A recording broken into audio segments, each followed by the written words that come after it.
राम जय जय राम. श्रीराम जय राम जय जय राम. 27 जुलै.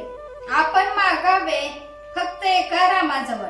आपल्या जीवनामधील प्रत्येक क्रिया ही रामाच्या करिता व्हावी. आपले जगणे देखील त्याच्या सेवेसाठी असावे. किंबहुना लहान मुलाला जशी आई, मोठ्या मुलाला जसा बाप, बाईला जसा प्रेमळ नवरा, मुनिमाला जसा सज्जन मालक, नोकराला जसा त्याचा स्वामी, एखाद्याला जसा विश्वासू मित्र, तसा रामराया प्रत्येकाला वाटला पाहिजे. म्हणून प्रत्येकाने गोंदवल्यास यावे. भगवंताच्या अस्तित्वाची खरी जाणीव होऊन त्याच्या अनुसंधानामध्ये जीवनाचा प्रत्येक क्षण कसा घालवावा हे सगुण उपासनेशिवाय सामान्य स्त्री पुरुषाला समजणे अशक्य आहे. जगात घडून येणाऱ्या प्रत्येक गोष्टीमध्ये रामरायाची इच्छा काम करीत असल्याचे आपण जाणले पाहिजे.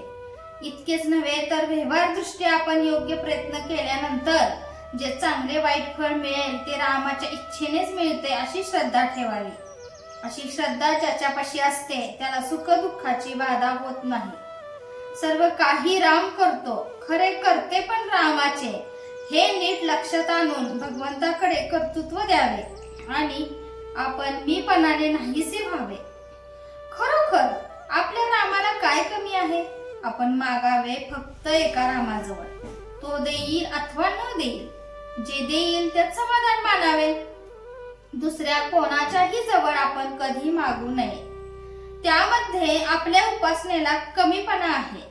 मात्र देणाऱ्याने स्वखुशीने दिले तर ते टाकू नये. माझ्या आयुष्यात मी नामाशिवाय दुसरे साधन केले नाही. माझ्या गुरूंनी मला नामच दिले, तेच नाम मी सर्वांना देत आहे. तुम्ही ते नाम घ्या, तुम्हाला राम खात्रीने भेटेल. तोंडाने नेहमी राम राम म्हणत जा. भगवंताच्या नामामध्ये जीवाचे कल्याण आहे असा माझा अनुभव आहे. म्हणून ते जास्तीत जास्त स्त्री पुरुषांनी घ्यावे. कोणत्याही कार्याच्या पाठीमागे भगवंताच्या उपासनेचे बळ ठेवा.